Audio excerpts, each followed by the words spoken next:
Friends, તમારું સ્વાગત છે અમારી ચેનલ કુક વિથ મીમાં.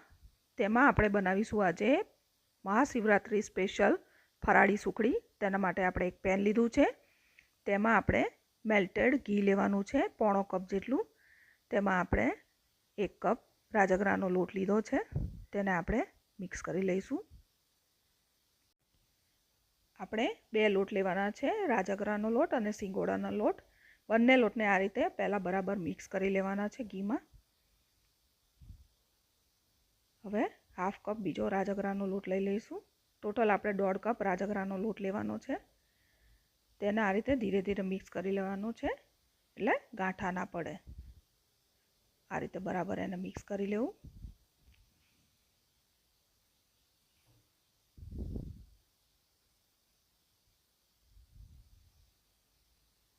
હવે આ રીતે બરાબર હવે આપણો લોટ મિક્સ થઈ ગયો છે. અને થોડું એને આપણે લાઇટ એવું થોડું શેકી લેવાનું છે. હું જે બતાવું એ પ્રમાણે તમે પ્રોસેસ કરશો તો તમારી સુખડી એકદમ સોફ્ટ બનશે. એટલે એક પણ પ્રોસેસ તમે મિસ ના કરતા.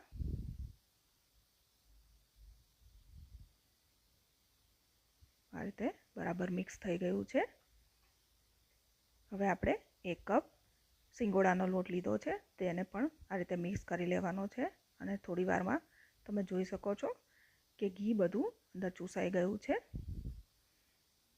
હવે આપણે એને બરાબર શેકાવા દેવાનો છે. ધીમા તાપે જ એને શેકવાનો છે. જો ફાસ્ટ ગેસ કરશો તમે તો તે લાલ થઈ જશે અને અંદરથી કાચો રહી જશે. એટલે એકદમ સ્લો ફ્લેમ પર જ આપણે એને શેકી લેવાનું છે. હવે લોટ આપણો શેકાઈ ગયો છે. જો તમે જોઈ શકો છો પિંક કલર થઈ ગયો છે. હવે તેમાં આપણે 2 ચમચી દૂધ નાખવાનું છે. થોડું થોડું દૂધ જ નાખવાનું છે. અને દૂધ રૂમ ટેમ્પરેચરવાળું જ લેવાનું છે, ગરમ કે ઠંડુ દૂધ લેવાનું નથી. હવે તેને આ રીતે બરાબર મિક્સ કરી લઈશું.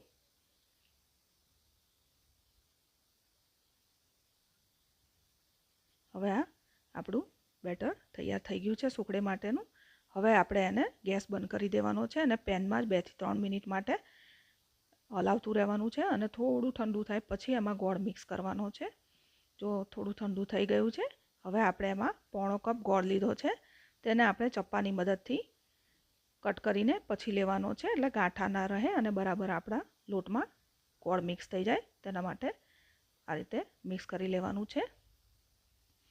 પ્રોપર મિક્સ થઈ જાય પછી આપણે એને ગ્રીસ કરેલી એક થાળી લીધી છે, તેમાં આપણે પાથરી દઈશું. હવે આપણે એમાં લઈ લીધું છે. હવે આ રીતે તાવેથાની મદદથી થાળીમાં આપણે એને સેટ કરી લેવાનું છે.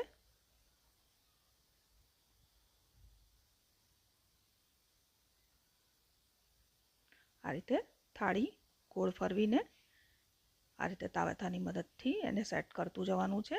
હવે આપણે ગ્રીસ કરેલી વાડકી લીધી છે, ઘીથી ગ્રીસ કરેલી છે વાડકી, તેની મદદથી આ રીતે આપણે એને સેટ કરી લેવાનું છે.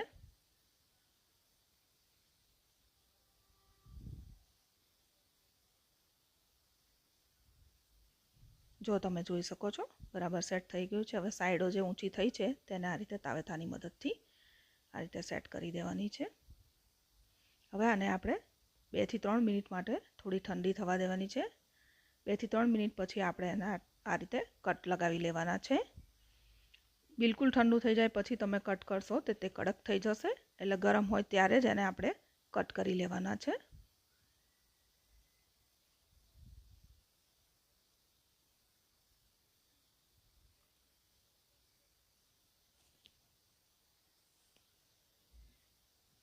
નાના મોટા તમને જે ગમે એ પ્રમાણે તમે પીસ પાડી શકો છો.